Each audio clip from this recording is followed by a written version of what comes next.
Man, I'm going to miss the World Cup. I'm going to miss it. We're getting to the point where it's getting to the serious point, the knockout stages. America is still involved.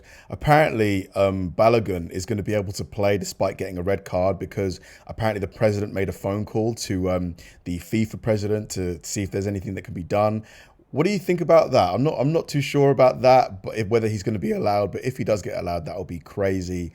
But apparently, a lot of European fans in America, they're surprised by the work ethic they're seeing. They're saying that Americans work super hard, arguably harder than Europeans. Like, I'm interested to see what they have to say because, on the one hand, I might believe it because I think Americans get less PTO. But on the other hand, Europeans work pretty hard as well. Because of the World Cup, people who wouldn't normally go to America are going to America. People are loving it. They are loving the food, they're loving the culture, they're loving the people, they're loving the size of everything. How big is that? The media portrays Americans as rude, lazy, all the above, and it's further from the truth. The amount of hospitality and kindness and care and pride Americans hold is truly like no other country I've been to. And everyone came up to me and said, hi, handshakes, how are you? If you have any questions about this or that, let me know. If you want to go hunting, I'll show you this. Not to mention, I've got fantastic neighbours and they are always coming over to see if I need anything. Ignore the media because this is the best place I've been to. I love living here. I respect the culture here and I'm so proud. One thing I love the most about American culture is the American dream. That idea that anybody, you know, despite where you come from, whatever, if you put enough effort in, you can change your life for the better. Like, I love that outlook. It's just, it speaks to me on a personal level.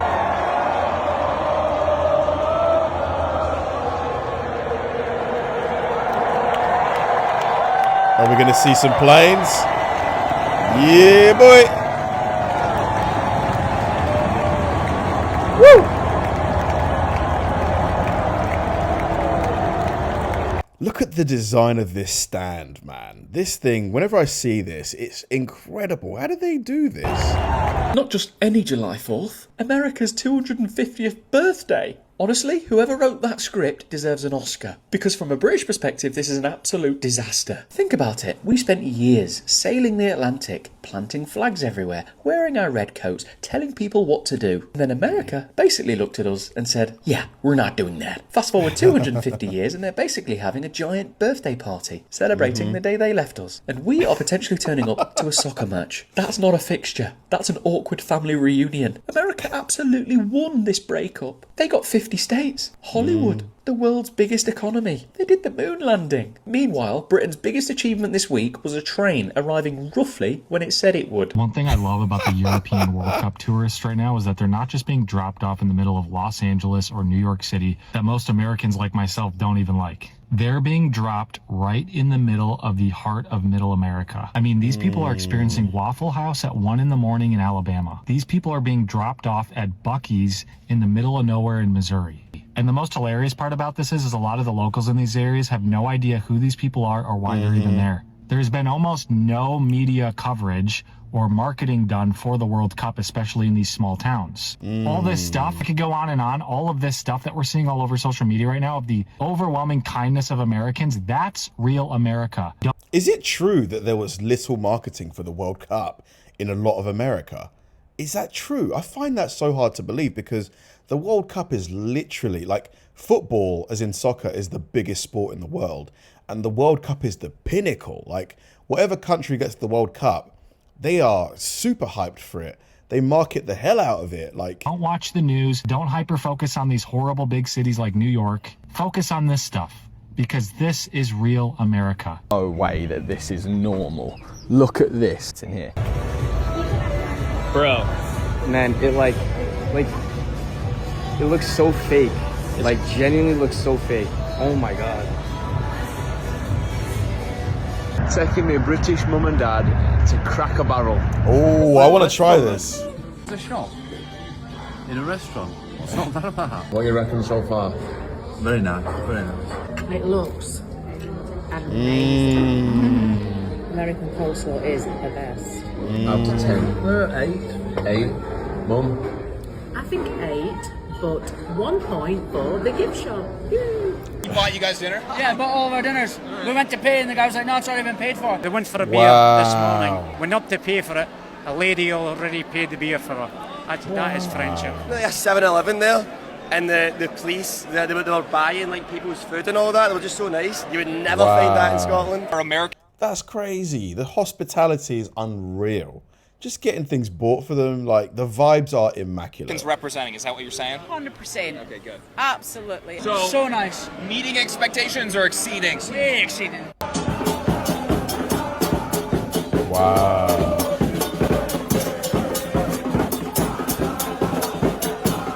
Guys, if you ever decide to go to America, it's a trap.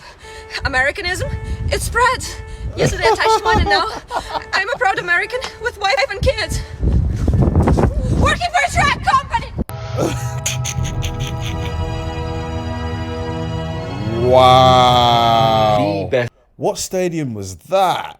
That stadium was incredible. thing about this World Cup is that every nation outside of the US, their fans have come into the US and got to experience these like real niche, truly like American experiences. The US is like almost not a real place in our eyes.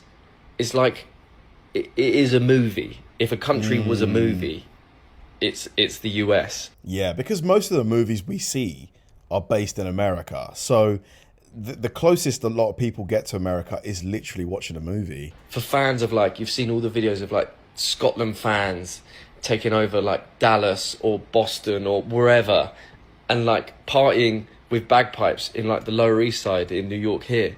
And then you've got the Japanese partying with Mexicans. Everyone is coming to the US, right? And there's been loads of problems and controversy before the tournament. But the best thing is that everyone has been able to come here and actually experience like these real niche things about the US that you... Things that you wouldn't experience if you just flew into New York for a week or LA for a week, which most Brits and Europeans do, because those are the two places that I guess get the most attention. Only see in films or TV shows or video games, right? GTA. It is the best thing I've seen come out of a World Cup for so long. Like, I was in Qatar in 2022 and it was great because you could go to loads of games, but there wasn't too much outside of the football that you could kind of get involved in. But then you come to the US and there is such a wide variety of like truly American experiences in so many different ways that every nation has been able to like experience.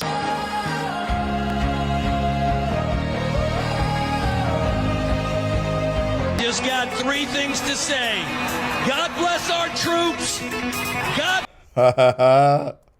Oh my God. I mean, this could happen. The USA is still in the World Cup. England is still in the World Cup. You know, this could happen. Oh my God. Imagine a final of England versus the USA. That would be incredible. Bless America and gentlemen, start your engine. What do you think you'll take away from your visit here in the United States, back to Germany? Ranch. I love ranch. I tasted here and it's delicious. And I take 2 bottles with home with you. It's 11 a.m. and I'm eating this sandwich. And you know what crossed my mind? I thought, oh my God, maybe it's too early to eat. Because like it makes me think of all the rules that are in France, untold rules. It's too early to eat. Why? Just because France is a land of rules. I don't give a damn. I don't give a damn. I'm like, I want to eat. I just eat. I'm like a free spirit now, you know? But now that I'm in France, I'm like, oh my God, all the patterns that are coming back. In France, you cannot really... But why? Like, what's with all the rules? Like, do what you want to do. Do whatever you want. It's all about, did you ask the permission? And sometimes it's just like a big no, because of some whatever reason. Just no, why can't I do this or that? Just because. No, I said no, so it's no. It's a land of no. And the US, it's a land of yes.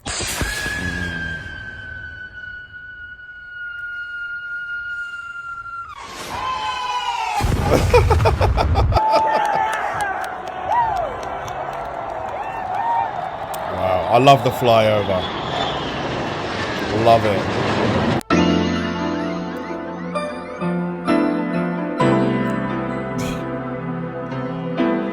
To be fair, he has a point. To America, because their football stadiums are so much better than ours.